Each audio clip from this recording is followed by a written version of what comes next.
Tendremos la participación de la doctora Cristina Valleto desde una perspectiva más interdisciplinaria y al final una presentación de la profesora Irene Salvo de Chile. Entonces voy a presentar a cada una de ellas antes de empezar y ya les paso la palabra. La profesora Úrsula Bassets es profesora de Derecho de Familia, abogada, doctora en Ciencias Jurídicas y profesora titular con dedicación especial a la investigación en Derecho de Familia y en Derecho de las Sucesiones en la UCA. Es directora del Centro de Investigaciones en Familia y de la revista EDFA, también de la universidad. Es directora de carreras de especialización en familia, UCALP y UCASAL, secretaria general de la International Society of Family Law y de la Academia Iberoamericana de Derecho de Familia y de las Personas, miembro de la subcomisión redactora del Código Civil y Comercial Argentino en régimen patrimonial del matrimonio y 2 veces becaria postdoctoral en el Instituto Max Planck de Derecho Internacional y Privado. Es un gusto tenerla con nosotros, profesora. Usted está con la palabra. Bueno, muchas gracias a mí, tengo que decir yo, por recibirme. La verdad es que estoy muy agradecida, sobre todo por la trascendencia de la temática que vamos a discutir hoy y por el marco interdisciplinario que tiene el abordaje, que me parece que es el marco adecuado para tratar todo lo que tiene que ver con los niños, ¿no? Porque pensar al niño como una entidad exclusivamente jurídica o exclusivamente psicológica, exclusivamente social, es dividirlo en partes. En cambio, cuando nos juntamos y pensamos juntos, estamos pensando al niño como un sujeto, como una persona humana, de la misma manera en que pensamos a los adultos, que es lo que los niños se merecen. En ese marco me pidieron que hiciera una presentación general. Yo justo venía de hacer una investigación sobre las novedades en derecho internacional en materia de maternidad subrogada, así que voy a hacer un marco, una presentación en forma de marco, y voy a concretar específicamente lo que tiene que ver con el derecho a la identidad, que es un tema enormemente complejo en el derecho internacional. Hay una serie de derechos en debate en torno a la maternidad subrogada, y los escenarios de esos debates son básicamente 3. Obviamente están los escenarios locales, es decir, lo que sucede en cada jurisdicción, pero en el ámbito internacional, que es el que compete a los derechos humanos, tenemos de un lado las jurisdicciones internacionales, especialmente el Tribunal Europeo de Derechos Humanos, la Corte Interamericana, pero luego también en el marco de la ONU, en el marco del Comité de los Derechos del Niño, también ha habido avances en torno a esta cuestión, sobre todo en el marco de 2 informes presentados por la Relatoría contra la Trata y Compra y Venta de Niños, uno de 2018 y un subsiguiente informe con una nueva relatoría en 2019 que confirma básicamente los avances del anterior. El segundo, el de 2019, trata específicamente el tema del derecho a la identidad.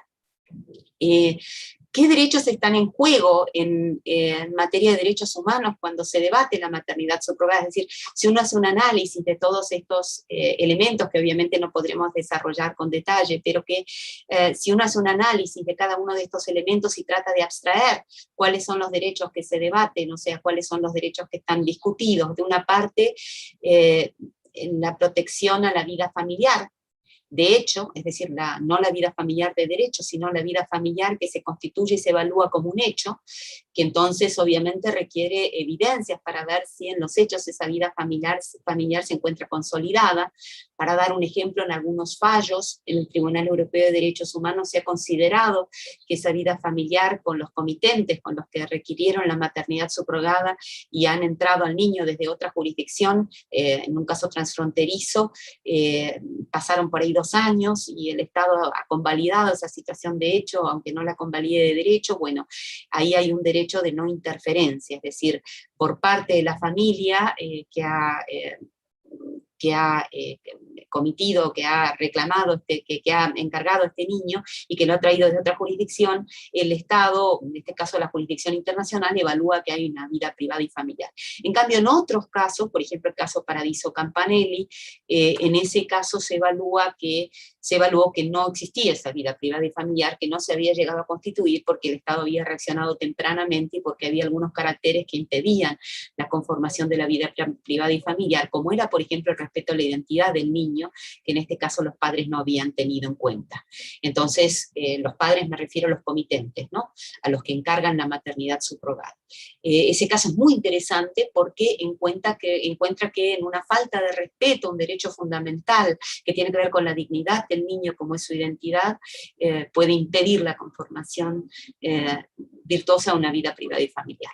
Bueno, entonces, el primer elemento es la protección de esta vida familiar que es de hecho y que debe determinarse en los hechos. El segundo es la vida privada y su relación con el derecho a la identidad, que puede ser concebido de forma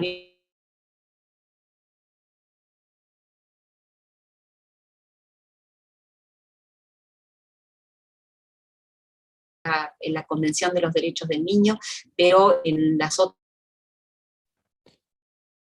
Se cayó Úrsula un poco.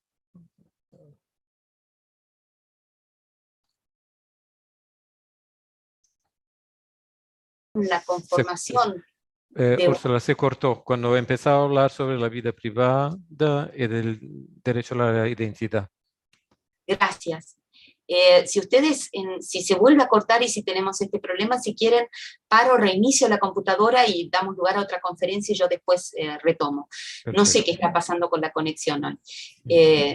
Bueno, sigo entonces. Vida privada, derecho a la identidad y la biología y la identidad dinámica. Es decir, la vida privada es el paraguas bajo el cual el derecho internacional construye el derecho a la identidad. Nosotros para los niños lo tenemos más claro por el artículo 8 de la Convención de los Derechos del Niño, que enuncia de manera bastante elocuente diversos elementos que conforman la identidad, como la nacionalidad, como la lengua, como la religión, como obviamente la biología, y también nosotros debemos considerar que en los organismos internacionales, sobre todo en las jurisdicciones, se ha considerado que la identidad tiene una faz doble, que es la de origen, la identidad de origen, la biológica, y la dinámica. Es decir, aquella que se construye a través de las relaciones que los niños tienen en su entorno y que indudablemente configuran la identidad del niño en el paso del tiempo. Y que pueden tener o no una relevancia mayor que la identidad biológica a la hora de proteger este derecho a la identidad, ¿no? El artículo 8 de la Convención de los Derechos del Niño nos aporta un mensaje valiosísimo cuando dice que los estados tienen la obligación, y esto es un duro para los oídos, los estados tienen la obligación en la medida de lo posible de proteger todos los elementos de la identidad. Es decir, que la situación óptima es para la Convención de los Derechos del Niño que el niño no vea esos elementos que conforman su identidad fraccionados, es decir, que no tenga que hacer un trabajo de resiliencia y recomposición. Eso es algo que desde una perspectiva adulta del deseo del niño es a veces difícil de escuchar. Desde el punto de vista del niño es razonable y comprensible, también para nosotros es más fácil cuando todos nuestros elementos, toda nuestra identidad está en un solo ámbito y no tengo que juntar elementos de distintos lugares para configurarla. El interés superior del niño es una noción enormemente vaga que está enunciada en el artículo 3, pero justamente como dicen los grandes comentadores de este interés superior del niño, justamente es su amplitud, su grado de flexibilidad, lo que la hace tan ventajosa, ¿no? Es casi como si fuera un mandato de optimización en términos de lo que dice otro jurista que estudia los principios, y en este sentido el interés superior del niño es una clave de bóveda para determinar la conveniencia o no de la permanencia del niño con los comitentes o el destino del niño a otra familia que lo pueda cuidar adecuadamente. En el caso Paradiso Campanelli, resuelto por el Tribunal Europeo de Derechos Humanos en pleno, en el año 2016, el Tribunal Europeo de Derechos Humanos entendió que el derecho del niño no estaba garantizado con la familia de los comitentes, y en los informes, especialmente en el de 2019, el interés superior del niño es interpretado como que se haga una evaluación de si el interés del niño está satisfecho en la crianza de los comitentes se entendió como un derecho humano del niño y en consecuencia un deber de garantía por parte del Estado. Es decir, que el juez que tiene que evaluar una maternidad subrogada que ya se cumplió, que ya se plasmó, tiene la obligación de indagar la idoneidad de los comitentes, y esa indagación, ese deber del juez de indagar la idoneidad de los comitentes es un derecho humano del niño. Es un derecho humano del niño. Es decir, que el niño sea protegido por la jurisdicción. Y luego, la otra cuestión que se plantea en el derecho internacional es la inexistencia de un derecho al hijo. Es decir, en el derecho internacional existe el deseo del hijo, pero el hijo no puede ser objeto de un derecho. Es decir, esto tiene que ver con nuestros cambios de paradigmas en materia de infancia y de niñez, porque nosotros ya no pensamos que el niño sea un objeto de derechos, sino que pasa a ser sujeto de derechos él mismo. Entonces, todas aquellas plasmaciones de filiaciones que importen que el niño se construya psicológicamente y jurídicamente como un derecho de adultos, son visiones que distorsionan la dignidad humana del niño. Es decir, el niño tiene una dignidad humana que lo hace sujeto de derechos y por lo tanto no puede ser objeto de un contrato ni objeto de un derecho. Me tengo un cartel que dice que la conexión es inestable, cualquier cosa me avisan. Finalmente, hay dos cuestiones que están intrínsecamente ligadas, que son, de una parte, la prohibición de trata y compra y venta de niños, que nosotros tenemos en el derecho internacional, plasmada en varios lugares, fallos, ¿no? Especialmente la Argentina está condenada en la Corte Interamericana de Derechos Humanos en el caso Fornerón contra Argentina del año 2012, porque se presume que en un caso de adopción hubo compra y venta de niños y se obliga a tipificar como un delito penal esta compra y venta de niños. Argentina desde el año 2012 no cumple. Es decir, no tipifica como un delito la compra y venta de niños. Ahora, el tema es que la maternidad subrogada, en una gran mayoría de los casos, es una compra y venta de niños, o esconde una compra y venta de niños, y para eso los organismos internacionales han creado un protocolo de evaluación para determinar, un protocolo que es perfectible y que ellos invitan a perfeccionar para que los jueces evalúen si hubo o no hubo compra y venta de niños como antecedente de esa maternidad subrogada, y eso tiene que ver con el último elemento que ya enunciamos, que es la dignidad de los niños.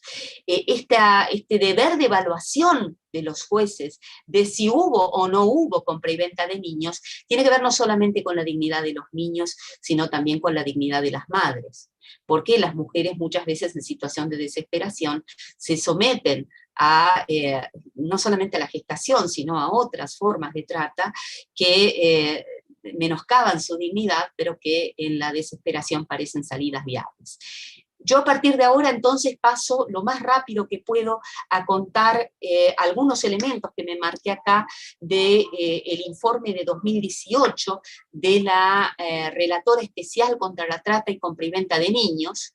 Especialmente quiero señalar algo que puede llegar como una sorpresa, en el sentido de que muchas veces en nuestros derechos internos encontramos otros mensajes, pero estos son documentos internacionales, con lo cual es fácil comprobarlo. El informe de la ONU aboga en 2018 por una prohibición y por la creación de salvaguardas para prevenir la venta de niños, por una prohibición de la maternidad subrogada en los países y por la creación de salvaguardas para prevenir la venta de niños. Dice, una premisa simple, estoy citando el informe, todos los estados están obligados a prohibir y crear salvaguardas para prohibir la venta de niños. Y esto ella lo aplica a la maternidad subrogada porque dice que mina los derechos humanos, otra vez estoy citando, y sus estándares. Dice la alta comisionada, que en ese momento era una belga, ¿no? Ella dice que entre los requisitos, y acá está el protocolo que yo les estaba diciendo que se propone y que se repropone en 2019 con algunas cuestiones más, dice, primero hay que evaluar si hubo un pago.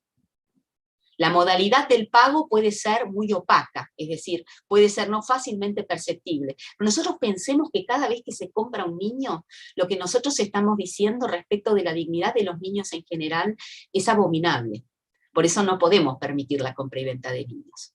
No podemos permitirla con ninguno de sus revestimientos y con ninguna excusa de sensibilidad respecto del deseo del niño por parte del adulto. El traslado del niño es el segundo elemento de la compra y venta de niños, supone un acto de entrega. Lo mismo que tenemos en la adopción, supone que la madre le entrega al niño, a los comitentes el niño, y ese acto de entrega es propio de la compra y venta, ¿no? Esa traslación puede ser nacional o transnacional. Yo no voy a ahondar porque no tenemos tiempo, pero estoy disponible para hacerle llegar el material. Y generalmente lo que se supone es que los pagos son concomitantes o posteriores a la entrega. Es decir, por eso para asegurarse de esto, cualquier adelanto de gastos o lo que sea no debería ser antecedente al parto.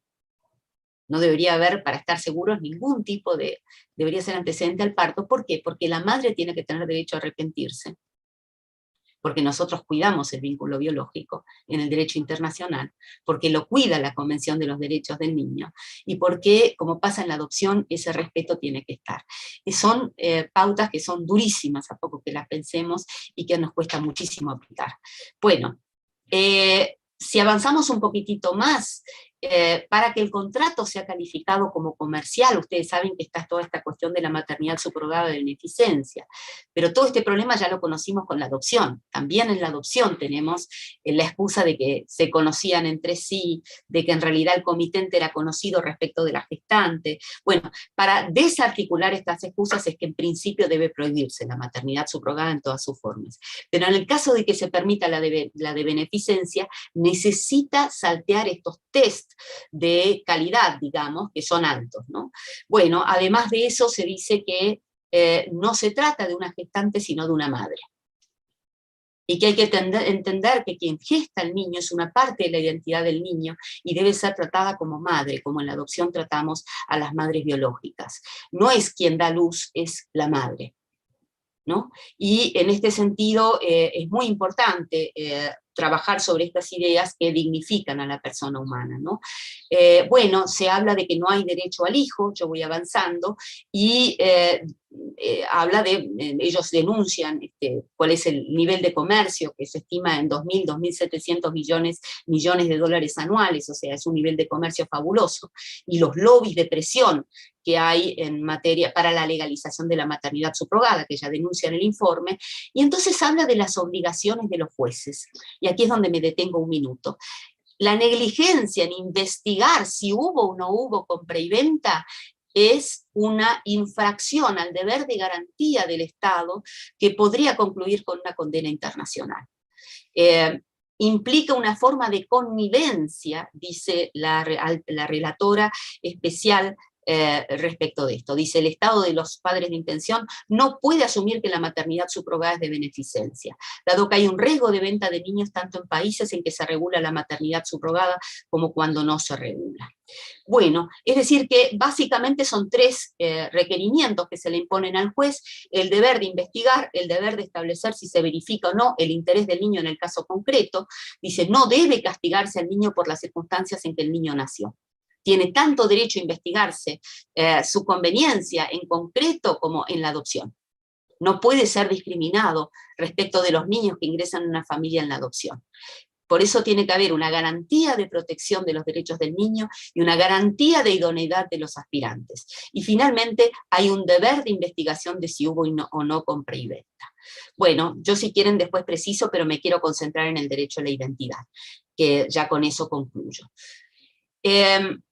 Sobre el derecho a la identidad, hay que trabajar sobre esta matriz que yo dije que es un terreno muy delicado, que es determinar en concreto si hay o no presencia psicológica de los comitentes, y ahí por eso lo importante es la interdisciplina en los niños. Lo mismo que en el caso Fornerón, cuando se configuró una situación de hecho, en el caso Fornerón había habido a todas luces una compra y venta de niños, y hasta el día de hoy el padre no pudo recuperar el vínculo con la hija que había sido vendida aparentemente a un matrimonio de otra jurisdicción. La niña tenía 8 años cuando tuvieron el primer encuentro, y la niña obviamente tenía una dificultad muy grande para entablar una relación con el padre a esa altura, y el Estado argentino ni la Corte Interamericana pidieron que se separara de quienes la obtuvieron de una forma ilícita.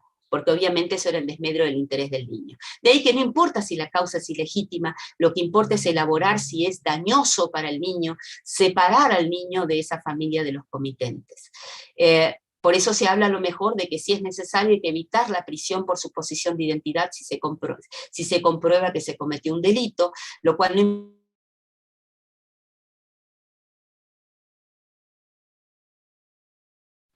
Se cortó. y requiere una investigación judicial administrativa previa. Y aquí es donde viene la cuestión. Se cortó, profesora. Y tiene que haber una garantía Se cortó, absoluta. profesora. Perdimos un minuto de su presentación. Cuánto lo siento.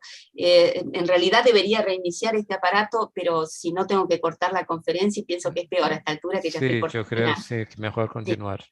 Entonces, hay un derecho del niño a que su interés sea evaluado y que se evalúe la idoneidad de los comitentes, y sobre todo, esto es lo más importante, tiene que garantizarse en todo procedimiento que el niño conozca su identidad, tenga acceso a sus orígenes,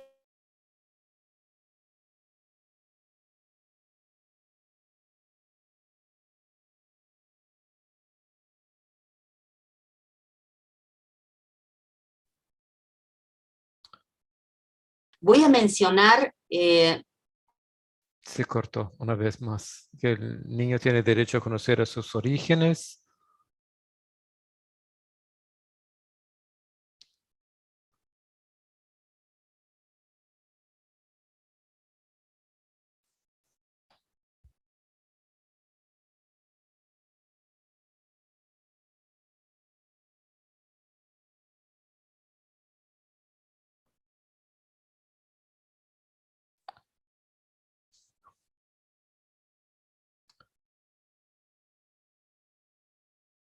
Yo, yo creo que quizás sea mejor como se cortó y no podemos escuchar el final de la presentación de la profesora Úrsula.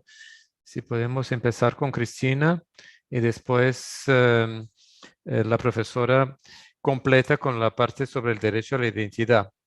Entonces es un gusto recibir ahora a Cristina Valleto, que es directora regional de Child Identity Protection. Cuenta con más de 15 años de experiencia en acogimiento alternativo y adopción.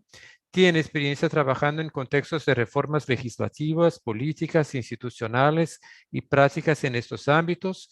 Asimismo, ha proporcionado formación y apoyo técnico en las reformas de varios sistemas en Chipre, Guatemala, Haití, Honduras, México, Moldavia, Panamá, Paraguay y Rumania.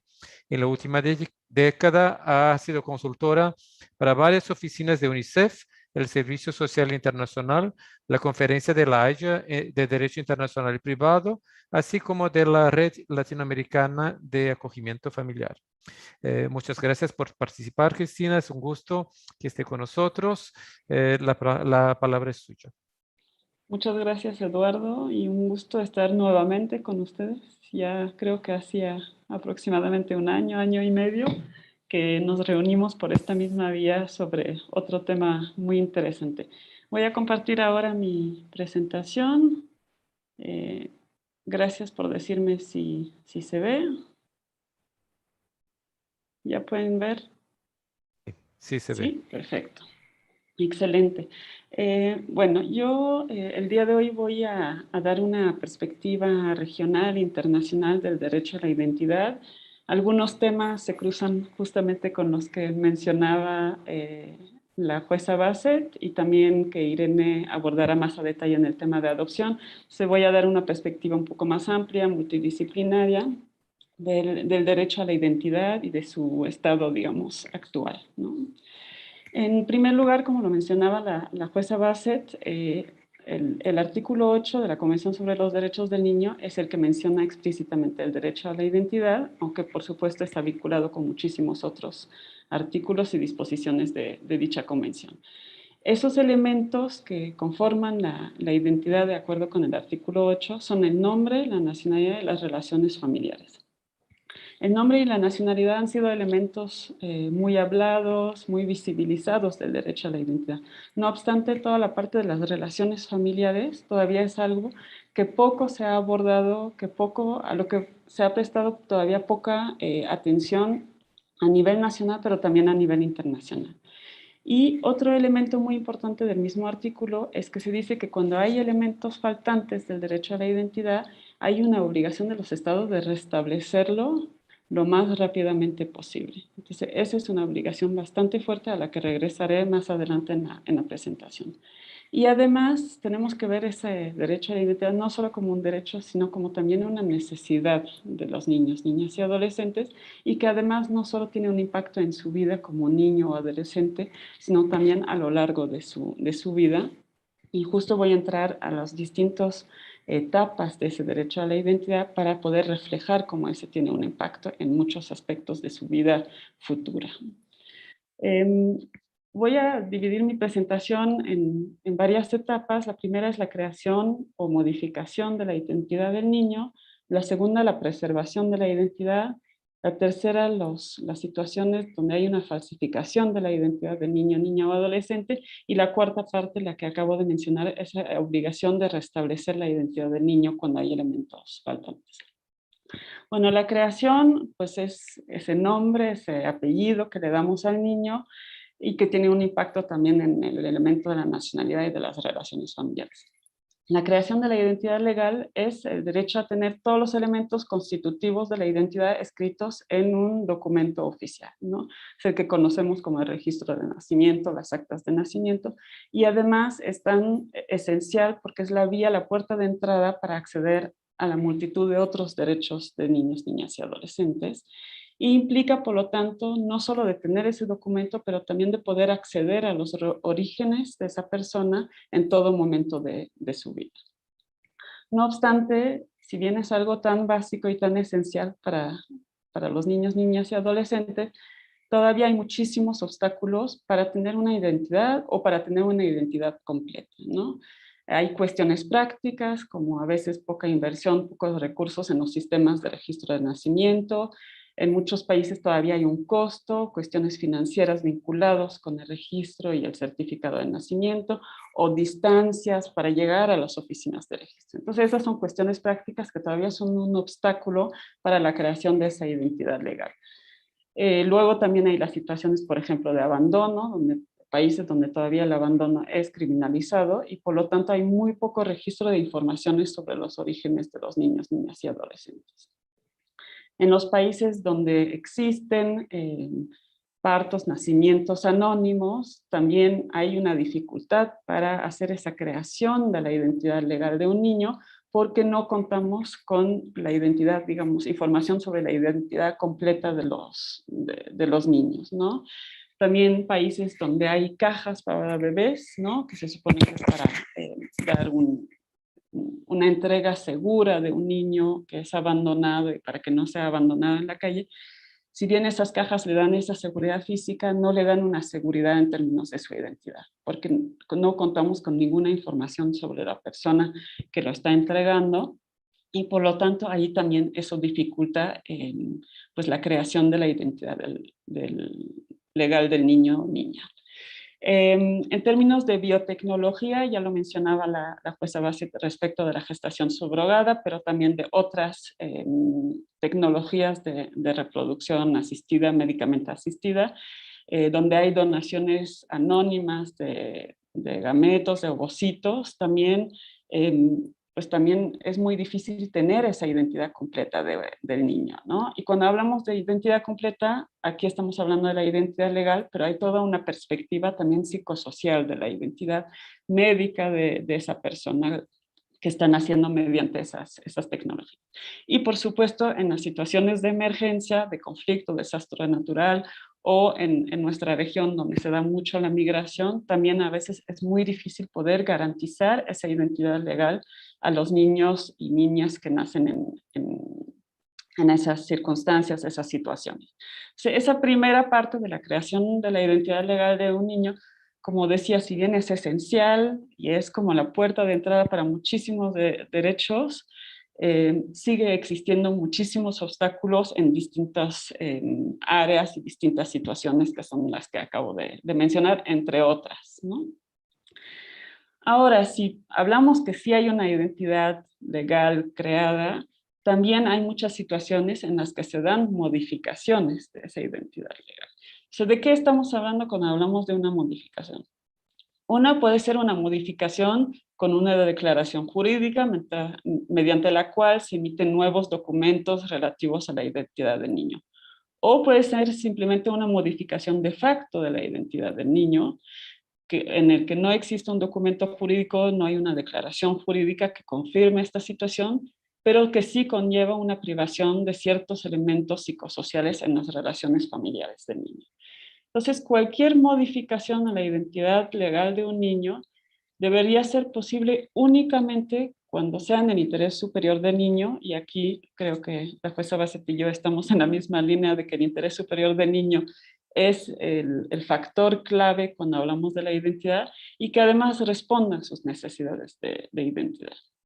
Entonces, para eso necesitamos esas evaluaciones exhaustivas del interés superior del niño por profesionales y además siempre que se pueda hacer partícipes a este niño y a las familias pues de origen, adoptivas, padres intencionales que estén involucrados en esa modificación, en este cambio de identidad.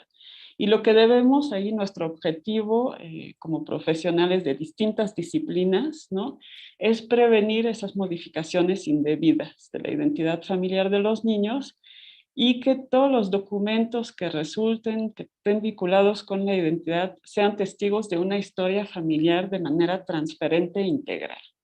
Eso es lo que debemos de buscar cuando efectivamente esa modificación es en el interés superior del niño y estamos haciendo un proceso, digamos, formal de cambio de identidad, de modificación de la identidad.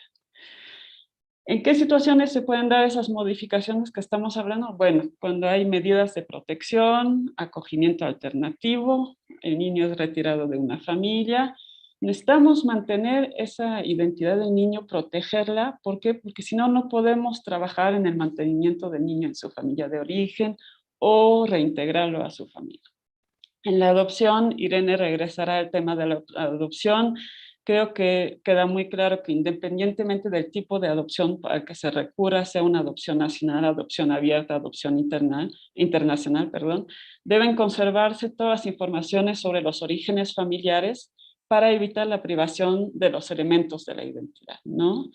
Y aquí, además de los casos que ya mencionó la jueza Bassett, quisiera también mencionar el caso de los hermanos Ramírez Escobar contra Guatemala, más reciente que el caso Fornerón y explícitamente sobre el tema de adopción, y en el cual la Corte Interamericana mencionó elementos muy específicos vinculados con el tema de la identidad. Entonces yo creo que para los jueces presentes el día de hoy, abogados, operadores judiciales, es un caso muy relevante.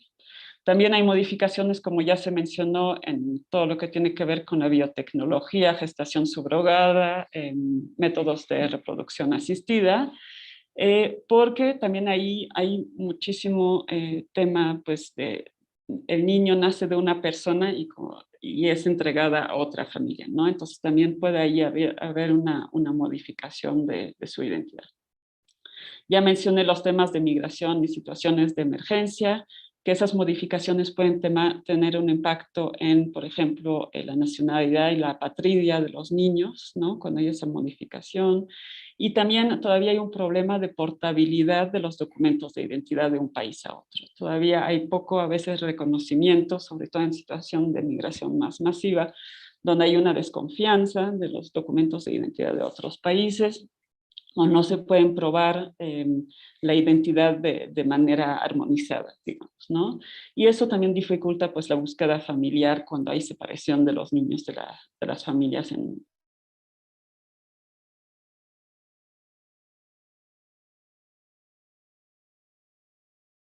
Se cortó.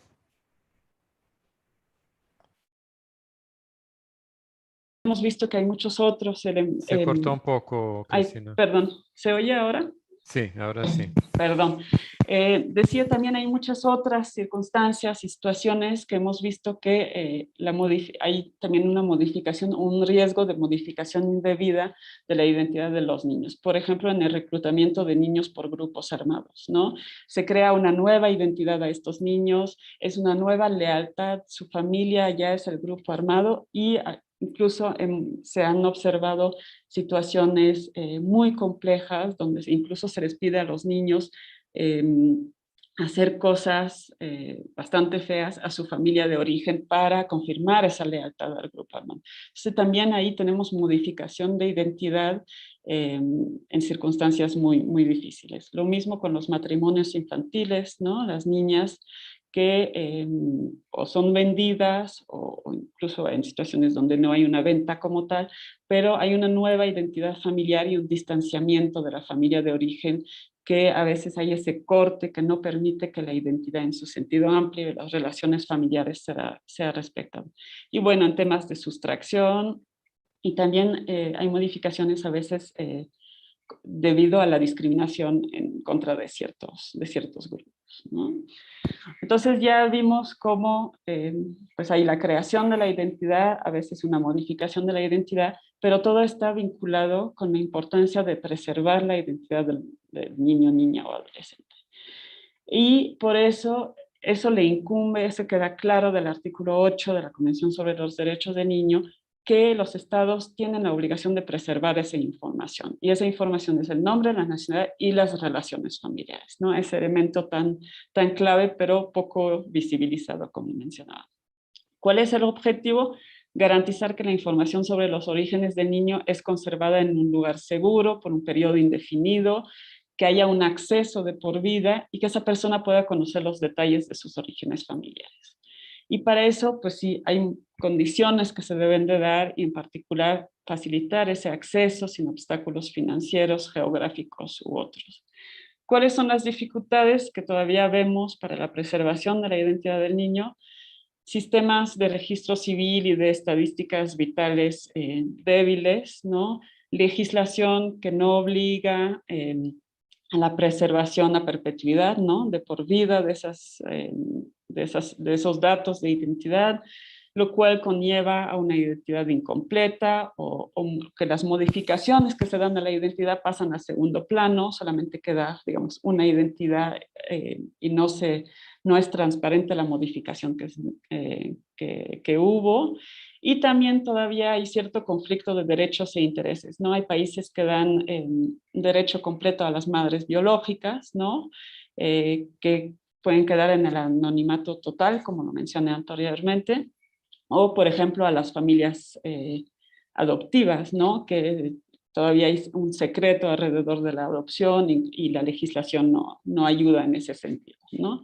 Entonces, esas son las dificultades para justamente preservar esa identidad de los niños. Aquí nuevamente menciono algunas situaciones y cómo se da esa preservación, ¿no? En protección, acogimiento alternativo necesitamos tener expedientes y archivos completos, cuidados, pero todavía por una falta de reglamentación y supervisión de los hogares o del sistema de protección de los niños, en muchos casos falta información, ¿no? Adopción, ya veremos el acceso a los orígenes familiares, ¿no? Y la importancia que es para los niños o ya las personas adultas tener acceso a esos expedientes preservados, porque a veces no solo se busca los antecedentes jurídicos de la adopción, sino médicos, psicosociales, es parte de esa identidad, es un concepto con muchos elementos y todas las personas tienen necesidades distintas, el mismo derecho, pero necesidades distintas, ¿no? En la biotecnología también se necesita tener esa preservación y conservación de las informaciones sobre los orígenes familiares de niños y niñas nacidos mediante tecnologías de reproducción asistida, para poder tener acceso a esos orígenes familiares. Y además eso ha llevado en algunos países a recurso a las bases de datos de ADN, ¿no? Y que conlleva también cierto riesgo porque no hay ese acompañamiento y ese apoyo emocional y físico que necesitan las personas que están buscando sus orígenes. En las situaciones de emergencia y de migración también esa preservación de la identidad es muy difícil Cabe mencionar aquí en el tema vinculado al tema de migración que hay un convenio de la Comisión Internacional sobre el Registro Civil que fomenta, que todavía es poco conocido ese convenio, pero fomenta registros civiles en varios idiomas y ese reconocimiento de certificados de estado civil. Entonces, también lo dejo aquí para nuestro público hoy que trabaja específicamente en estos temas. Ahora, el tema muy difícil de abordar de la falsificación de la identidad. Eso es algo que ha ocurrido en distintas de las áreas que estoy mencionando, pero, por ejemplo, en el tema de adopción es justamente esa falsificación de la identidad de los niños que llevó a las prácticas poco éticas y hasta ilícitas en ese tema de identidad que han llevado al Convenio de La Haya de 1993 en materia de adopción internacional. ¿Cuáles son las causas de la falsificación? Muchísimas, ¿no? El fraude, procedimientos con pocas garantías, ¿no? Que es en lo que muchos estamos trabajando en fortalecer las garantías, redes criminales vinculados con el acogimiento de niños, con la adopción, un entorno normativo e institucional facilitador, ¿no? Que no haya nuevamente todas las garantías, la corrupción y las disposiciones legislativas en materia de secreto y confidencialidad.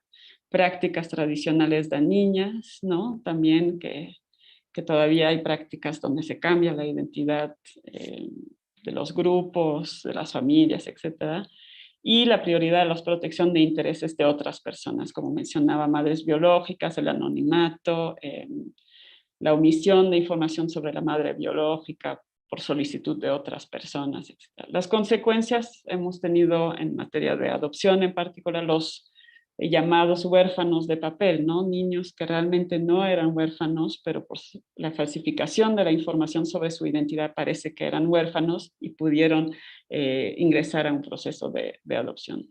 La venta de niños, que ya se mencionaba, y registros y expedientes falsificados que impiden el acceso a los orígenes familiares con informaciones incompletas y identidades robadas. Ya se hizo mención del informe de la relatora especial de la ONU sobre la venta y explotación sexual de niños, y efectivamente ese informe deja muy claro en términos, por ejemplo, de gestación subrogada, pero hay muchos elementos que también se dan en otras circunstancias, como esa falsificación de la identidad tiene un impacto en muchísimos otros elementos de los procesos de creación y modificación de la identidad.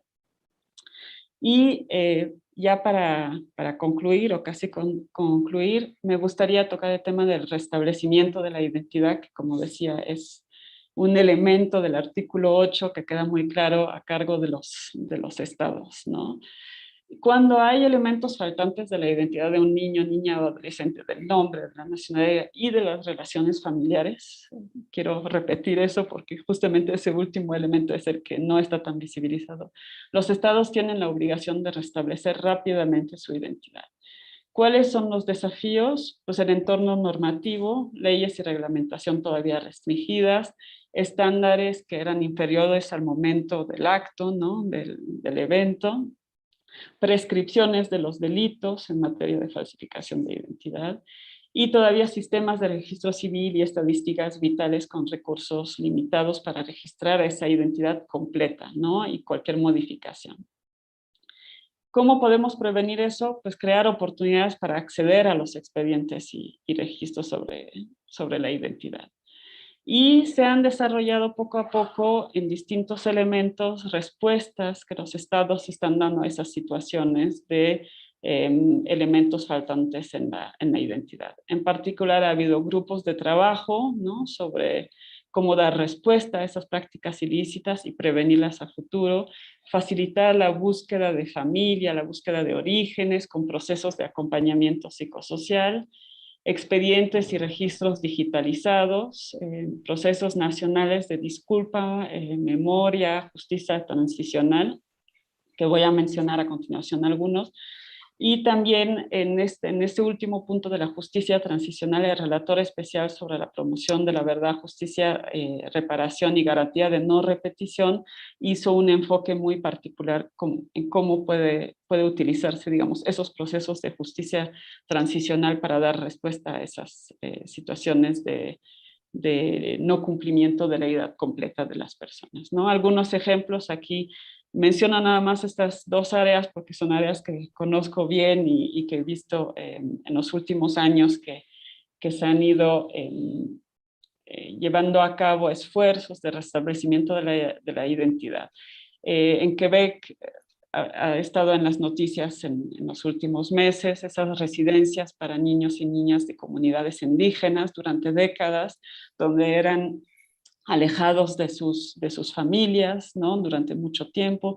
Incluso se han encontrado cerca de esas residencias fosas, ¿no? Donde estaban muchos cuerpos de estos niños, y ahí vemos esa separación comunitaria, familiar de niños de comunidades indígenas, acogidos, ubicados más bien en residencias lejos de sus familias, sin que la identidad familiar y comunitaria haya podido ser averiguada, ¿no? En Irlanda también ha habido una comisión de investigación sobre los Mother and Baby Homes, ¿no? Que son donde se acogía a las madres jóvenes, madres solteras con sus niños. Ahí ha habido un proceso de memoria por parte del país, ¿no? Con esa investigación, pero también se han enfrentado a mucha destrucción de expedientes, e incluso ahora en todas las investigaciones, lo que les mencionaba de la prescripción y del marco jurídico que a veces no ayuda para restablecer la identidad, el marco de protección de datos europeos ha sido interpretado como en cuanto haya información sobre una tercera persona, no es posible divulgar la información de la persona que está buscando. Entonces ha habido como mucha restricción sobre el acceso a la información y a la identidad de las personas. También ha habido una disculpa de Estado en Australia, ¿no? Donde también muchos niños indígenas eran alejados de sus familias o adoptados por otras familias con ese corte en sus relaciones familiares y comunitarias. O sea, la disculpa de Estado es otra respuesta que se ha puesto en práctica en algunos países. Y bueno, en tema de adopción se han creado un centro de filiación en Bélgica, ¿no? El Comité de la ONU sobre Desapariciones Forzadas también ha mencionado en el caso de Suiza, donde hay un informe muy reciente sobre personas afectadas por adopciones ilícitas de Sri Lanka, y eso ha conllevado también a una disculpa de Estado en Suiza respecto de esas adopciones. En Guatemala, donde todos conocemos en la región la compleja historia de la adopción en Guatemala, mediante la comisión, ahora ya no existe, ya no está en Guatemala, pero hubo una comisión internacional contra la impunidad en Guatemala que llevó a casos, ¿no? Entre los juzgados contra la impunidad justamente en temas de adopción, y el caso Ramírez Escobar que ya había mencionado. O sea, ahí tenemos algunas de las respuestas que se están dando en los casos para poder restablecer los elementos faltantes de la identidad de las personas, y aquí incluí algunos otros ejemplos, pero ya no quiero tomar más del tiempo, y concluir entonces que la modificación de la identidad de un niño únicamente se debería de dar en su interés superior, de conformidad con sus derechos, de manera debidamente registrada y accesible a perpetuidad, ¿no? Debe haber las modalidades de acceso para esos orígenes familiares que son cuidadosamente preservados, con la existencia de mecanismos para prevenir y sancionar prácticas ilícitas, ¿no? Que hayan conllevado a esa modificación injustificada, y también ese restablecimiento rápido de la identidad cuando se detectan elementos faltantes. Aquí, en el marco de la asociación en el que estamos reunidos el día de hoy, quisiera nada más aquí dejar algunos de las acciones que creo que justamente le competen a ese poder judicial a nivel nacional, regional, internacional, y es la detección de elementos faltantes de la identidad, la detección de posibles actos ilícitos y la falsificación, la posibilidad de ordenar el restablecimiento de la identidad, de averiguar, confirmar que haya habido un proceso exhaustivo de búsqueda familiar y de los orígenes, de ordenar la apertura de expediente y el acceso a esos expedientes. Y finalmente, si bien no es algo tan jurídico, pero sí también la posibilidad de ordenar el apoyo y el acompañamiento a las personas afectadas por esos cambios en su identidad, debidamente o indebidamente, porque como vimos es ese impacto a largo plazo en toda la vida de las personas afectadas. Muchas gracias. Muchas gracias, Cristina, fue excelente. Eh, y también el tiempo, conseguimos respetar el tiempo Qué bueno. combinado. Muy bien. Bien, no sé si la profesora Úrsula quiere terminar. Así damos el cuadro jurídico antes de Irene. ¿Le parece, profesora? No, creo que ¿No? prefiero, si no les moleste, prefiero porque pienso que por ahí es interesante ver qué pasó después con los juicios, porque yo les conté Perfecto. cuál era el ámbito internacional y por ahí es interesante después tratar separadamente los casos y ver cómo se resolvieron. Si no les molesta. No, sin problema. Entonces, con mucho gusto, paso la palabra a la profesora Irene Salvagoya, que es psicóloga de la Universidad de Chile, máster en Ciencias de la Familia por la Universidad de Santiago de Compostela en España y doctora en Psicología por la Universidad de Buenos Aires en Argentina. En 2009 fundó y coordinó hasta 2011 el Grupo de Diversidad Familiar y Adopción, especializado en atención clínica y en adopción. En la Universidad Católica Silva Enríquez, en el cual integra hasta hoy. Entre 2015 y 2017, coordinó académicamente y fue docente del Diplomado de Actualización en Adopción en la Universidad Católica Silva Enríquez por el Servicio Nacional de Menores, con una propuesta formativa pionera especializada a nivel latinoamericano.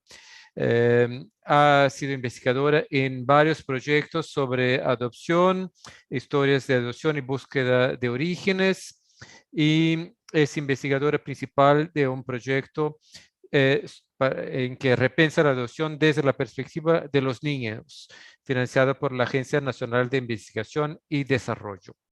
Entonces es un placer y un honor contar con su presencia, profesora. La palabra es suya.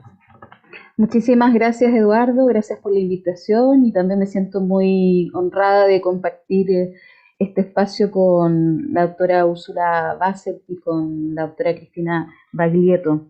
Hay muchos elementos que ya han sido introducidos por ella, entonces yo me voy a abocar más bien a una perspectiva interdisciplinaria y también voy a tomar el caso de Chile, de alguna manera, porque es el trabajo de campo que he realizado para poder traer algunos elementos desde las perspectivas de las personas adoptadas que han buscado orígenes, que pueden sensibilizarnos y hacernos pensar respecto de diversas materias.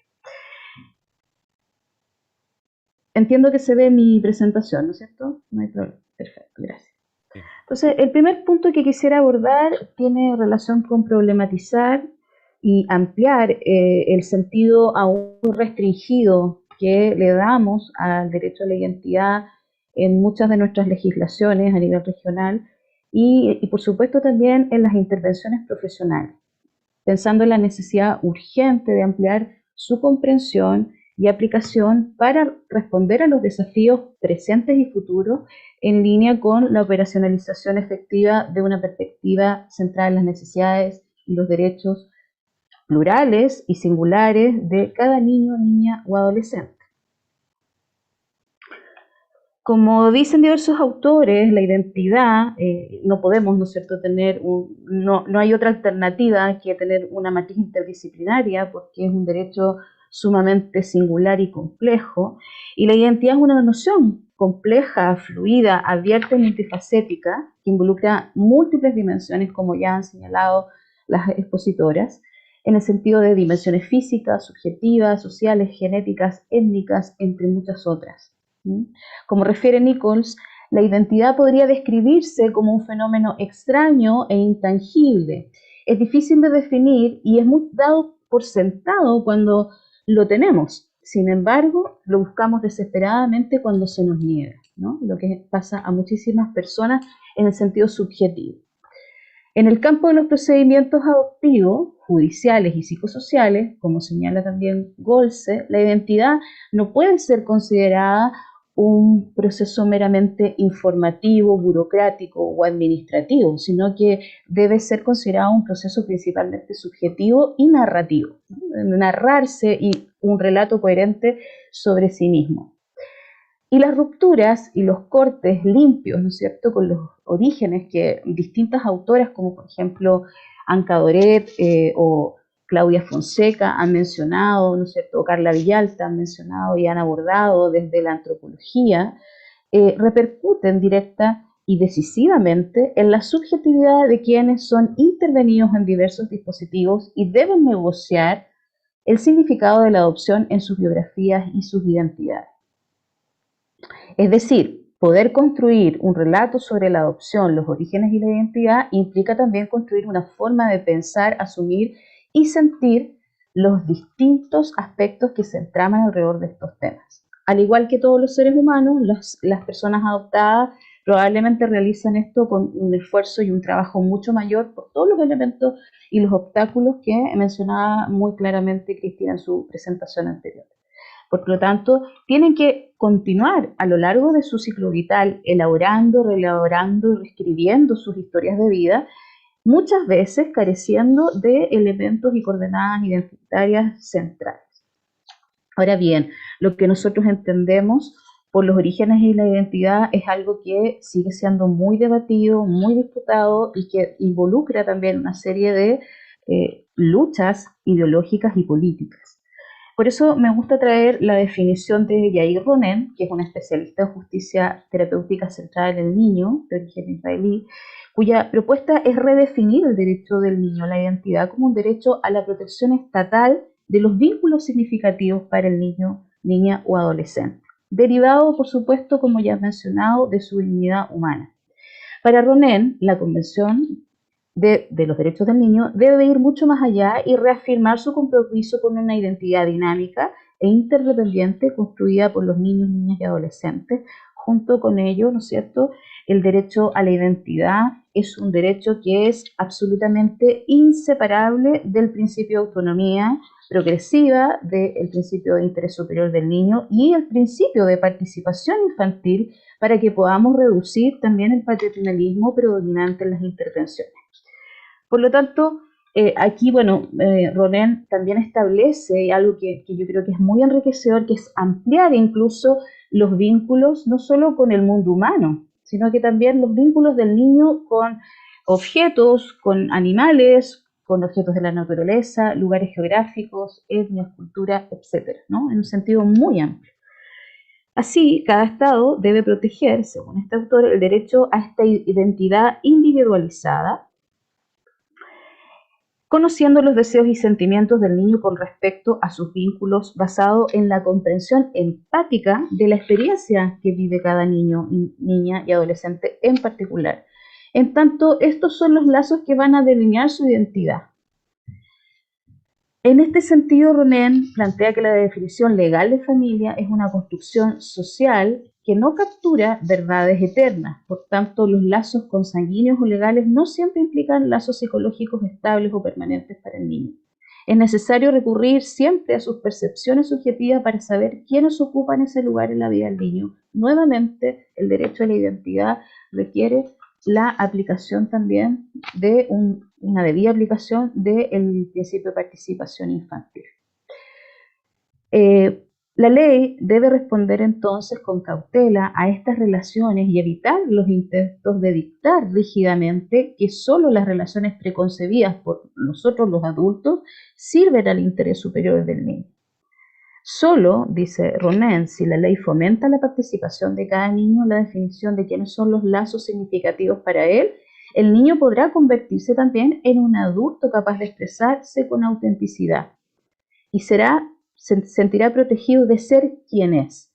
Un niño puede entonces permitirse recrearse a sí mismo en la fantasía y en la vida real, soñar sus propios sueños, desear sus propios deseos e incluso implementar sus propios planes, por pequeños que sean en primer lugar.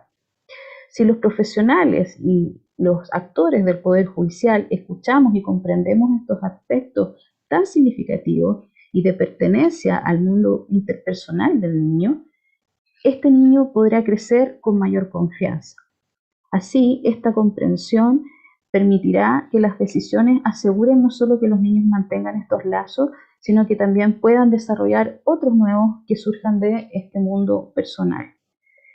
En este marco mucho más amplio, entonces, podemos repensar y actuar no solo sobre las adopciones del pasado, sino que también repensar todo el sistema de adopciones contemporáneo que necesita realmente enfocarse mucho más en garantizar el derecho a la identidad y las necesidades de las personas que fueron adoptadas. Lamentablemente, los sistemas estatales aún minimizan muchísimo los flujos y continuidades en las relaciones establecidas y psicológicamente permanentes para los niños involucrados. Esto me refiero a los sistemas de cuidados alternativos, ¿no es cierto? También donde la gran mayoría de los niños, por lo menos, es la tendencia, ¿no es cierto?, a nivel regional y a nivel mundial, pasan antes de ser adoptados, ¿no? Circulan a través de estos sistemas. Y ahí, en este sentido, quiero retomar la visión y la noción de circulación infantil que se ha acuñado desde el campo de la antropología por diversos autores, y porque esta noción, de alguna manera, nos alumbra a entender cómo son los procesos de tránsito, ¿no es cierto?, y de movimiento también que tienen los niños al interior de los sistemas de protección y de cuidados alternativos, hasta llegar a la adopción. Las nociones de circulación infantil se han esencializado como formas de movimientos prescritas, cerradas y fijas en origen intestino. Sin embargo, las experiencias de los niños que transitan en estos sistemas nos permiten entender también esto como una posibilidad de ampliar, ¿no es cierto?, la mirada y mirarlos como movimientos flexibles, no fijos, y que implican estabilidad y también cuidados múltiples, en donde también los niños dan un sentido activamente a sus experiencias y relaciones de cuidado o afiliación familiar, ¿no? En este sentido, los niños son actores activos, agentes activos, ¿no?, de cuidado, y también establecen relaciones recíprocas. Resulta también ineludible que ahora y en el futuro realmente nos enfoquemos entonces en un sistema de adopción que nos permita respetar todas las identidades y las relaciones de cada niño. Por ello también es fundamental plantearnos a nivel regional, y en el caso particular de Chile es algo que yo estoy planteando en la actual reforma de ley a la ley de adopción, que estamos actualmente en periodo de debate legislativo, que nos planteemos la figura de las adopciones con contacto y adopciones abiertas, ¿no? En este sentido debe quedar mucho más explícitamente establecido en nuestras reformas legislativas y en las intervenciones la necesidad de contactos posadoptivos para aquellos niños, niñas o adolescentes que han atravesado diversas modalidades, han sostenido contacto y relaciones con diversos integrantes de sus familias de origen o también de otras familias, como las familias de acogida, que pueden ser muy significativas para las historias de vida de ellos. Entonces, en este sentido, quisiera tomar los aportes también de Vendil, que es una de las investigadoras más expertas a nivel mundial del Reino Unido, que lleva más de 25 años investigando las experiencias de contacto con estudios longitudinales, y que refiere claramente que los marcos jurídicos sobre adopción de los diferentes países deberían permitir y fomentar estos contactos entre el niño y las personas significativas para él, exceptuando, por supuesto, los casos en que eso no esté esté en conflicto con su interés superior. Por su parte, también otras investigadoras inglesas como Doughty, Meckins y Shelton plantean que el derecho a la identidad involucra también el derecho al contacto posterior a la adopción, por supuesto, en función de su interés superior, y el derecho a desarrollar una comprensión de su identidad como persona adoptada, así como los requisitos y los derechos también que tienen que tener los adoptantes a recibir los apoyos para ayudar a sus hijos y, por supuesto, a recibir la mayor información completa y veraz sobre la historia de vida de sus hijos. A nivel internacional sabemos que tenemos la recomendación, ¿no es cierto?, 31, voy a ahí avanzar, de la Comisión Especial de la Conferencia de la Haya, que precisa que el contacto entre el adoptado y la familia biológica puede resultar favorable en algunos casos, y que el interés superior del niño adoptado debería guiarlo, ¿no es cierto?, para determinar esta posibilidad y la naturaleza de dichos contactos. Y en el caso de mi país, que es Chile, quisiera referir que si bien nosotros no contamos actualmente, que tenemos un sistema de adopción cerrado, como en la mayoría de los países de la región, nuestro Estado, la autoridad central de nuestro Estado en materia de adopción, el año 2020, el año pasado, declaró o informó a la Conferencia de la Haya justamente en relación a esta recomendación número 31, que nuestro Estado efectivamente no ha incorporado en la legislación la figura de la adopción abierta, pero que en la práctica se dan muchos casos en materia de adopciones nacionales o domésticas, especialmente en el caso de niños mayores que han pasado por los sistemas de cuidados alternativos, ¿no?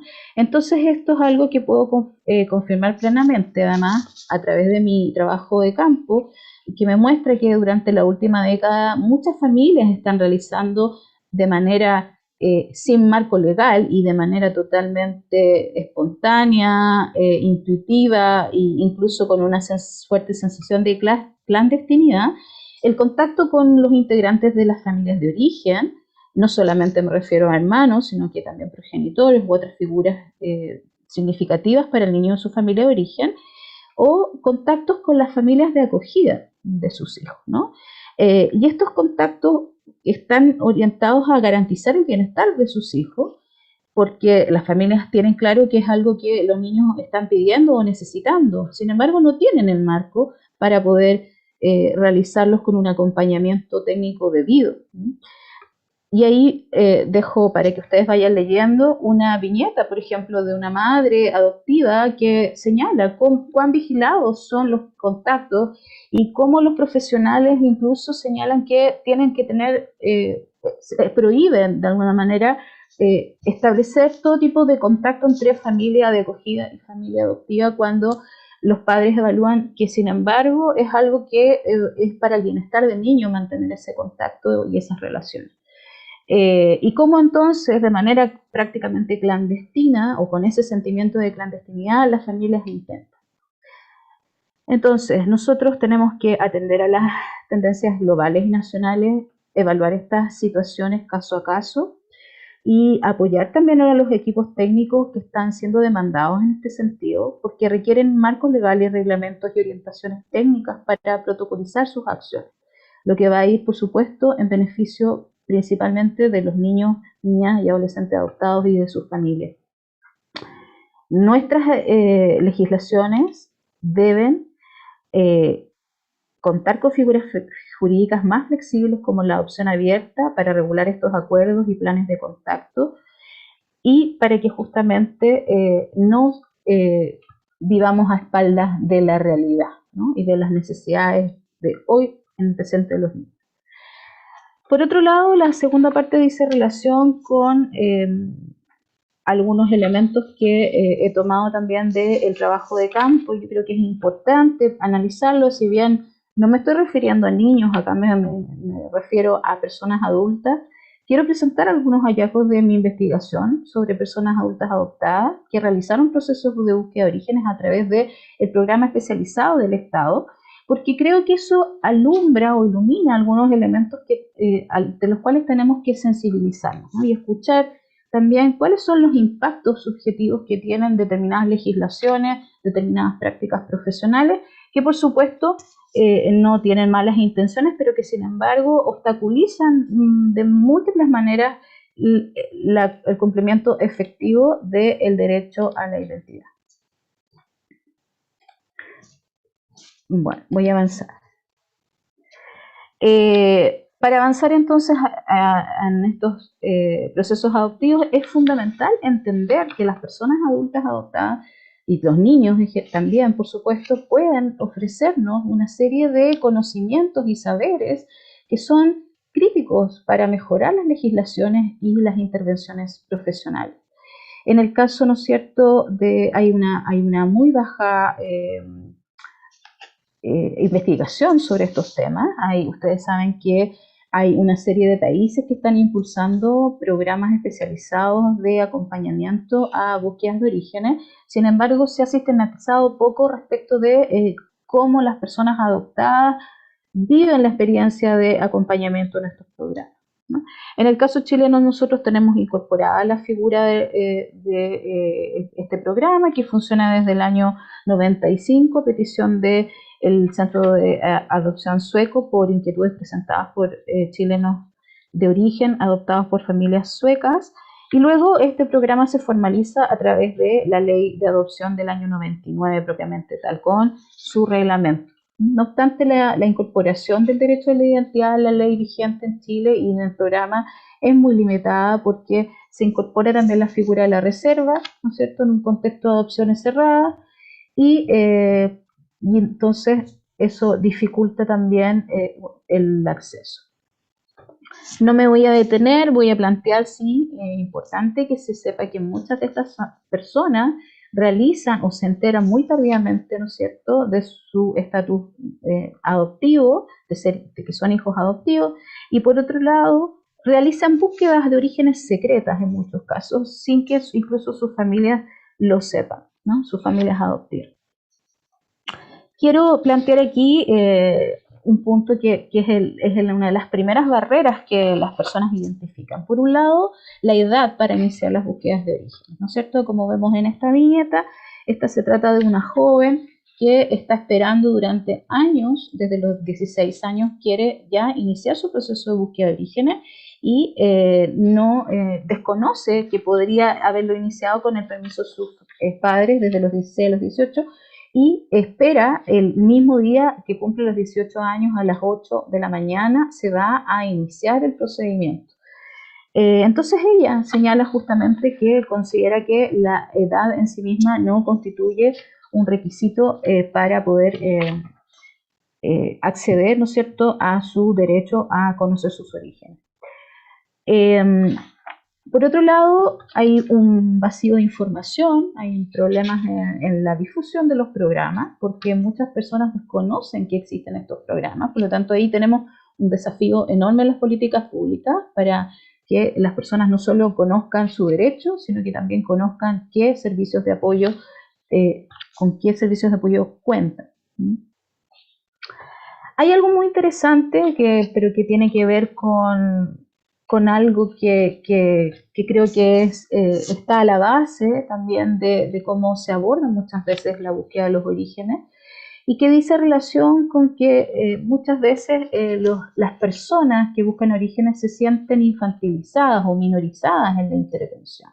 Incluso es interesante porque si bien esto es un elemento que no es, por supuesto, no fue pensado de manera racional, el lugar donde las personas buscan información y donde funciona el programa es la calle Huérfanos, es una calle que se llama Huérfanos, ¿no? Entonces eso es algo que impacta muchísimo a las personas que llegan al programa, porque efectivamente sienten que está esa narrativa de la orfandad a la base también del tratamiento que tienen a veces los profesionales con ella. Otro de los elementos que son críticos son en los procesos, en nuestro caso, de la notificación a los padres adoptivos. Algunos juzgados lo realizan en Chile todavía, la ley lo señala, pero algunos jueces están determinando que no se requiere, que se puede desjudicializar un poco más el procedimiento. Y la verdad que la comparación de casos donde se notifica a las familias por orden judicial versus cuando no se notifica es tremendamente radical. Las personas manifiestan muchísimo malestar en la notificación y por otro lado quienes no reciben la notificación han considerado que sus procesos han sido mucho más cuidadosos. Por último, ¿no es cierto?, tenemos estos conflictos, por supuesto, de colisiones también de derechos y que tiene que ver con la colisión, ¿no es cierto?, con el derecho a la privacidad y la protección de la familia de origen, que también señalaba Cristina en su presentación. Y esto se evidencia de manera material en los archivos que aparecen tachados, ¿no? Las personas reciben sus archivos tachados y eso para ellos implica, ¿no es cierto?, tener que gestionar un mensaje también ambivalente del sistema, en el sentido de que sienten que les permiten conocer algunos elementos, pero al mismo tiempo les limitan una serie de información a la que pueden acceder. Por supuesto, esto sabemos por qué se realiza desde el punto de vista legal. Sin embargo, yo me quiero referir a los efectos que tiene para las personas. Entonces, creo que es fundamental conocer la experiencia de quienes son acompañados por estos servicios, porque esto sugiere que las meras transformaciones legislativas o discursivas no modifican automáticamente las prácticas ni los principios que subyacen a las mismas, y las narrativas que tienen como personas adultas revelan la fuerte presencia de tensiones y pugnas políticas, sociales, legislativas e institucionales que, pese a los nuevos discursos, dificultan la operacionalización del derecho a la identidad en distintos momentos. Por lo tanto, vemos una serie de barreras que se van imponiendo y también esta idea de que de alguna manera mantiene, ¿no es cierto?, a las personas adultas adoptadas en un lugar de orfandad, de abandono, de fragilidad, también como menores que ad eternum deben ser protegidos de manera tutelar y paternalista.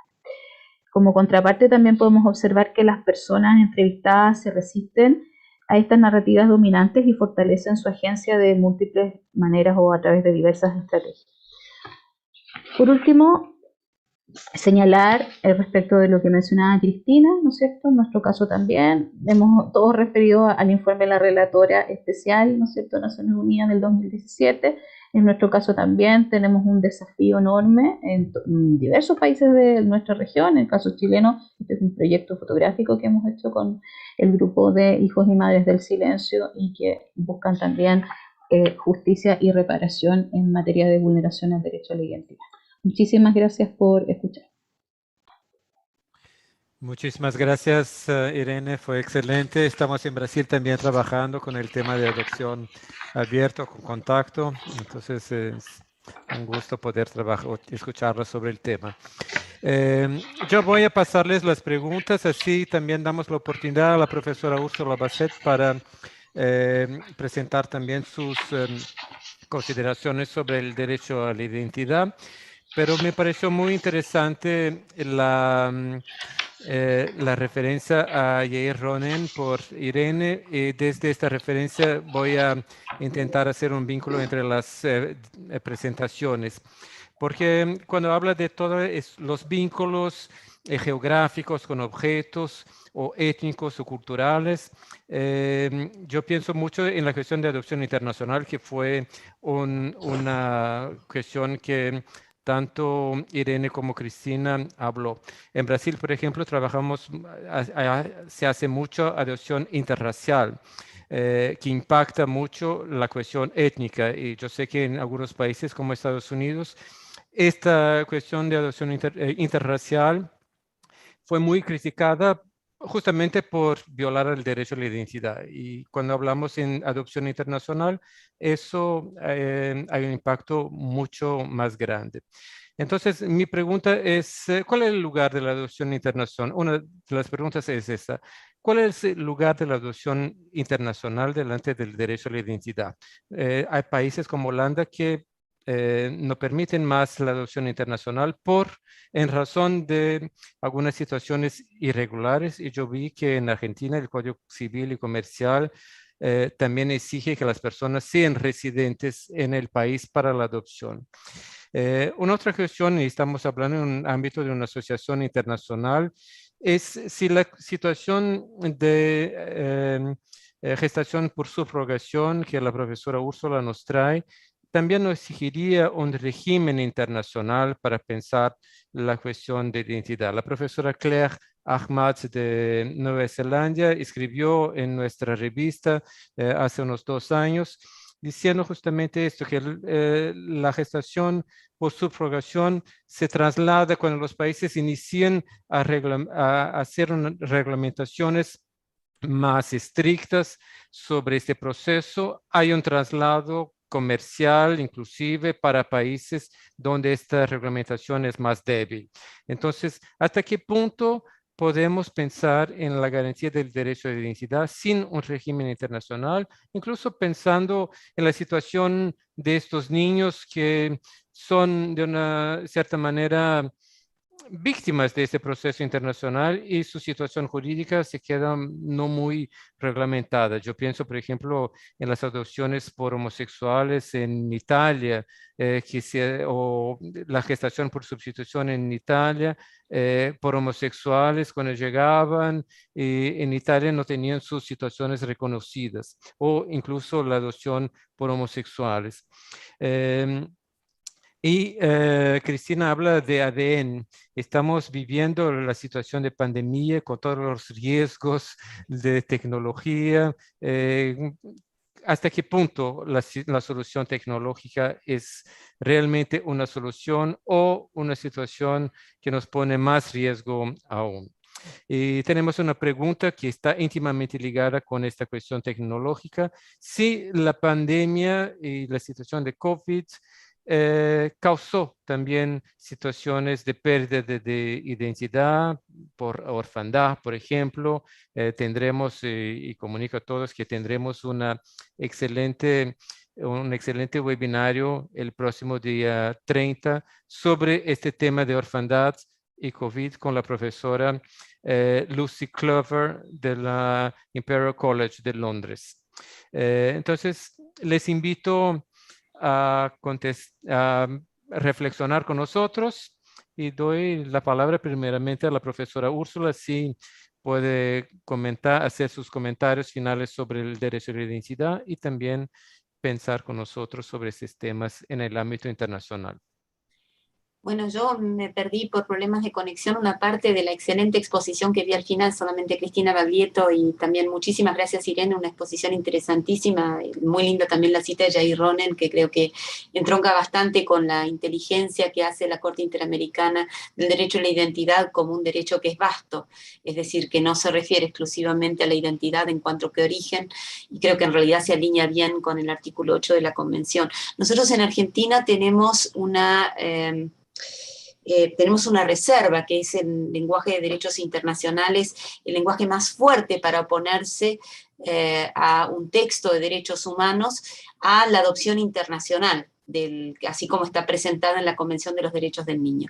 La única reserva que formula la Argentina, la Convención de los Derechos del Niño, es justamente la reserva en relación a la adopción internacional, justamente porque la cláusula argentina, la llamada cláusula argentina del artículo 8 de la Convención, es el resguardo de la identidad que se vería obviamente en riesgo en la adopción internacional y que además de eso podría implicar compriventa de niños.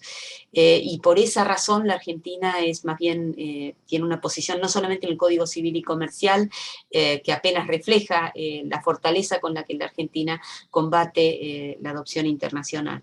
En cuanto al problema de la maternidad subrogada, sí, indudablemente, la diferencia, la maternidad subrogada se alimenta justamente de la pluralidad de regímenes y de la pluralidad de situaciones socioeconómicas en distintos países del mundo.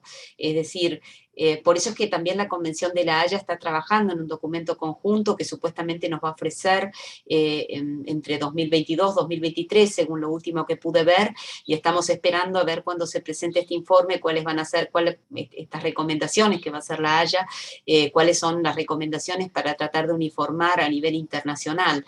Ahí, en términos de identidad, me parece que es enormemente importante que seamos conscientes de que si la identidad del niño es estática y dinámica, nosotros la intervenimos como agentes judiciales. Es decir, con las decisiones que tomamos, muchas veces la intervenimos de manera disruptiva, ¿no? Y incluso con la legislación que hacemos, nosotros configuramos la identidad y valoramos distintos aspectos y muteamos otros, silenciamos otros. Y especialmente quiero poner de resalto algo que no dijimos prácticamente aquí, no mencionamos en absoluto, que es, o por lo menos de lo que yo pude escuchar, es que la identidad en las técnicas de reproducción humana asistida heteróloga en la cual nosotros tenemos una política en muchos países de anonimato, y si bien en Argentina es posible un mecanismo para acceder a los orígenes e incluso para saber quién es el donante, lo cierto es que ese mecanismo se evapora completamente cuando no hay registros, como decía recién Eduardo, cuando no hay registros, cuando el país no guarda registros, cuando los registros son privados, cuando no hay sanciones como para las personas que no guardan los registros, y cuando los padres no están obligados, como en la adopción, de decirle a los niños la forma en la que fueron concebidos. Porque la única forma que un niño va a acudir a saber cuál es su verdadera identidad es si los padres se lo cuentan y lo vuelven a empoderar, devolviéndole su biografía.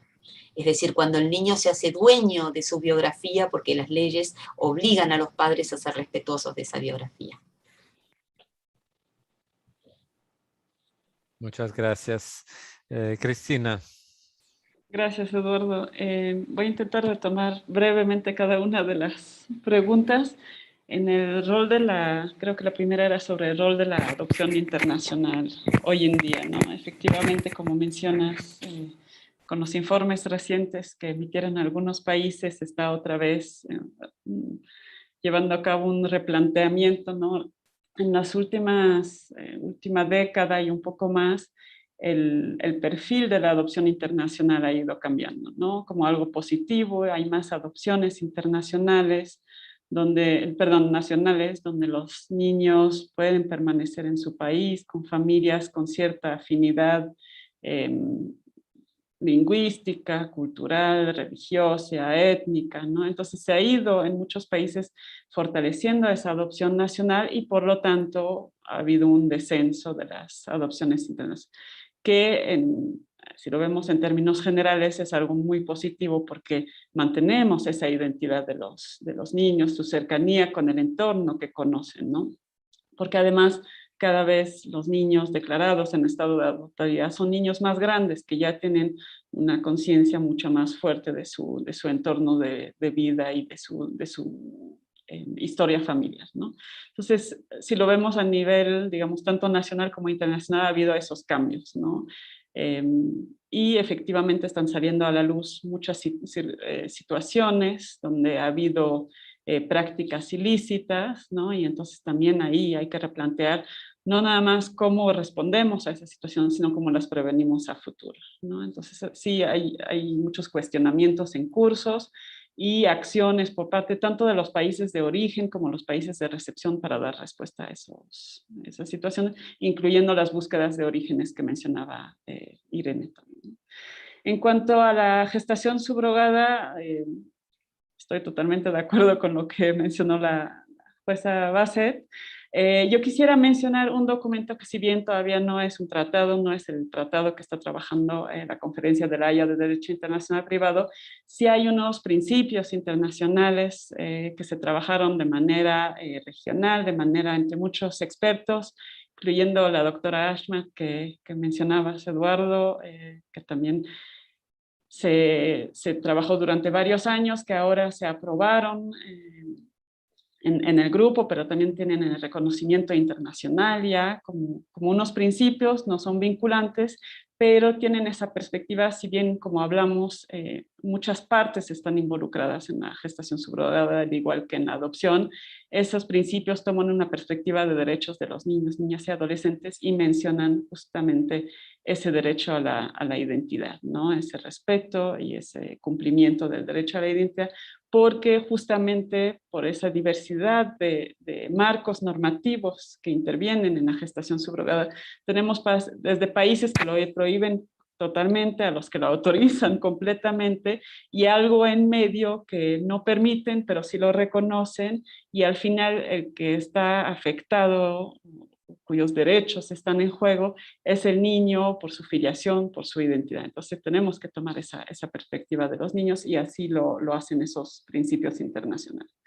En términos de las bases de datos de ADN que mencioné anteriormente, y en general las respuestas tecnológicas que hay hoy en día, incluyendo las redes sociales, hay muchas vías, hay esa multiplicidad de vías a veces para buscar la identidad, los orígenes, tener acceso a información. Ahí, si bien a veces parecen vías rápidas, ¿no? Pero hay esa falta de acompañamiento de las personas. Las personas se enfrentan solas a mucha de esa información, descubrimiento de prácticas ilícitas, informaciones erróneas, piensan que encontraron una persona que están buscando, no es solamente porque tenían. Entonces, si bien tenemos cada vez más opciones, también en muchos casos nos estamos enfrentando a ciertos riesgos, ¿no? Para el bienestar de las personas. Y por último, lo del COVID-19 y el impacto que haya tenido, sin duda ha habido un impacto en el derecho a la identidad en muchos elementos, pero para mencionar algunos, las oficinas de registro civil, ¿no? Que pues han tenido que trabajar con horarios distintos, ¿no? O se han cerrado algunas oficinas, ha habido confinamientos. Entonces, sin duda ha habido una demora, un retraso que ha impactado el derecho a la identidad de muchos niños y por lo tanto su acceso al sistema de salud, a la educación y a otros, ¿no? Eso nada más para mencionar uno. Pero sin duda también en términos de niños que se han quedado sin los cuidados de sus padres, hayan fallecido porque están hospitalizados o porque están lejos de sus familias por alguna razón, sin duda ha habido un impacto también en el derecho a la identidad. Perfecto, muchas gracias.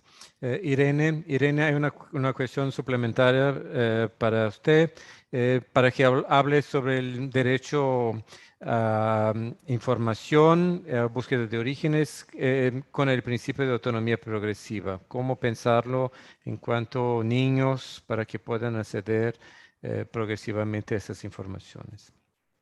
Por favor. Bueno, yo primero creo que no hay una respuesta única, es un desafío. Pienso que lo primero que hay que plantear es que los niños nos van a ir ayudando a medida también según su edad y grado de madurez, nos van a ayudar a saber también los adultos y no dar por preconcebido cuáles son sus mapas de relaciones, cuáles son sus lugares significativos. Y creo que lo que tenemos que instalar, y esto yo lo pienso también, nosotros en Chile, por ejemplo, tenemos un programa de preparación para la adopción para los niños que sigue funcionando en una clave muy adultocéntrica, ¿no? Entonces, pienso que nosotros tenemos que trabajar para avanzar también hacia las adopciones con contacto y mejorar los procesos también de búsquedas de orígenes, que dicho sea de paso, en mi país va a disminuir va a ser posible desde los 14 años de edad con adolescentes. Pensar la especialidad que requiere, qué métodos requerimos nosotros también como profesionales y como agentes de los sistemas judiciales para intentar recabar de la mejor manera posible y conocer la historia particular de cada niño y saber también, en la medida que podamos conocer su opinión, cuáles han sido esos vínculos significativos que creo que, dicho sea de paso, también tenemos que ampliar a la idea biogenética de familia de origen. También pensar, ¿no es cierto?, en un sentido amplio. Hay muchos niños en este minuto en los sistemas de cuidado alternativos que su familia de acogida ha sido lo que ellos consideran su familia, ¿no? Entonces, también es importante que nosotros abramos un poco esta idea y ahí abracemos también una mirada más de pluriparentesco, que es algo que han trabajado mucho desde la antropología, para ampliar este mapa y escuchar a los niños lo que necesitan.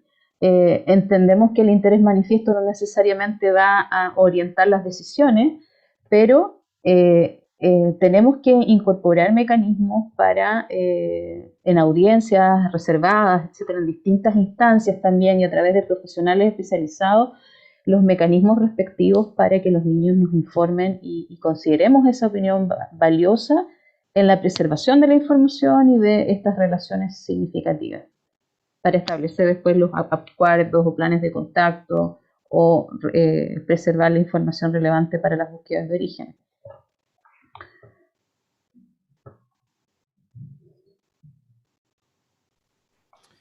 Perfecto. Bien, no tenemos más preguntas, pero también llegamos al término del horario que habíamos definido para este webinario.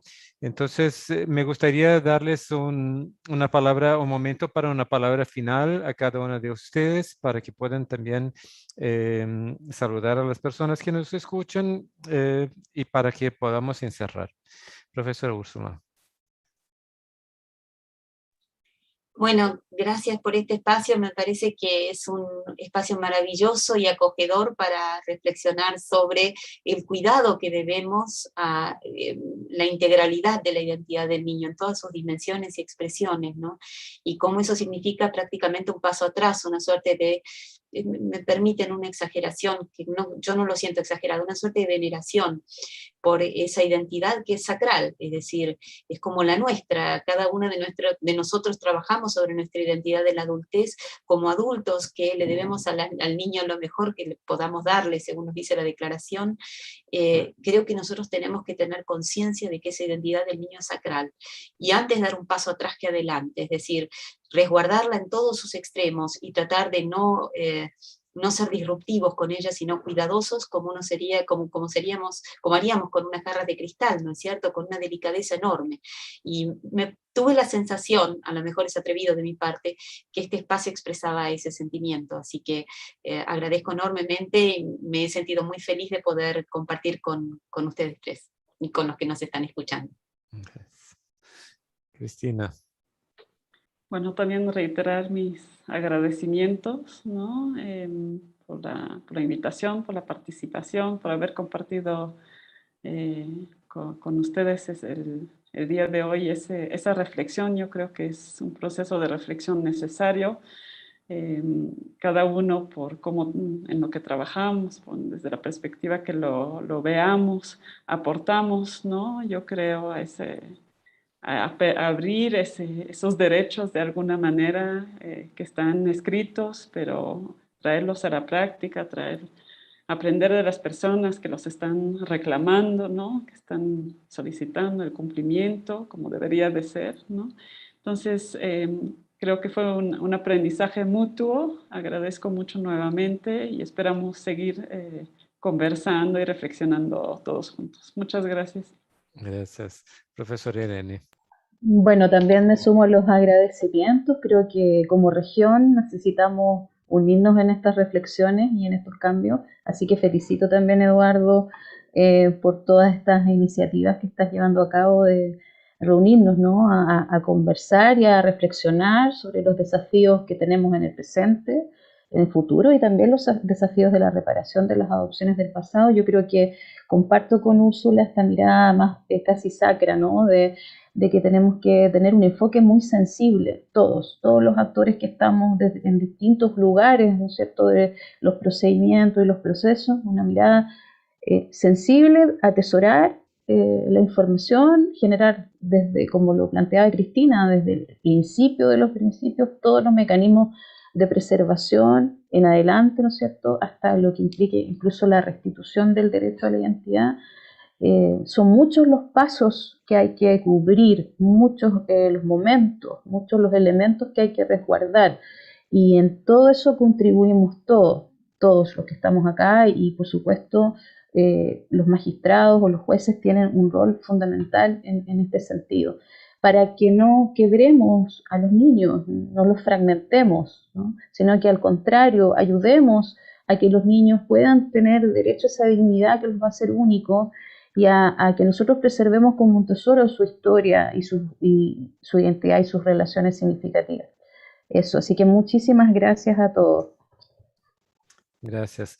Yo, en nombre de la Asociación Internacional de Magistrados de Juventud y Familia, me gustaría agradecer a la profesora Úrsula Bassett, a la doctora Cristina Balletto y a la profesora Irene Salvo por estar con nosotros este día, esta mañana en Chile, Argentina y en México. Y decir que este seguramente fue un primer encuentro de otros que deberemos organizar para discutir en el ámbito de la asociación este tema que está tan pulsante en el mundo y que debemos encontrar respuestas y discutir el rol de la justicia para garantizar ese derecho tan importante de los niños, niñas y adolescentes. Entonces, me gustaría invitar a todos para participar de nuestro próximo evento el 30 de septiembre sobre el impacto de la pandemia de COVID-19 en niños, niñas y adolescentes, especialmente el tema de la orfandad, que tiene relación con este tema del derecho a la identidad también. Y saludarles y agradecer la asistencia y que todos tengan un buen día. Muchísimas gracias. Muchas gracias, hasta luego.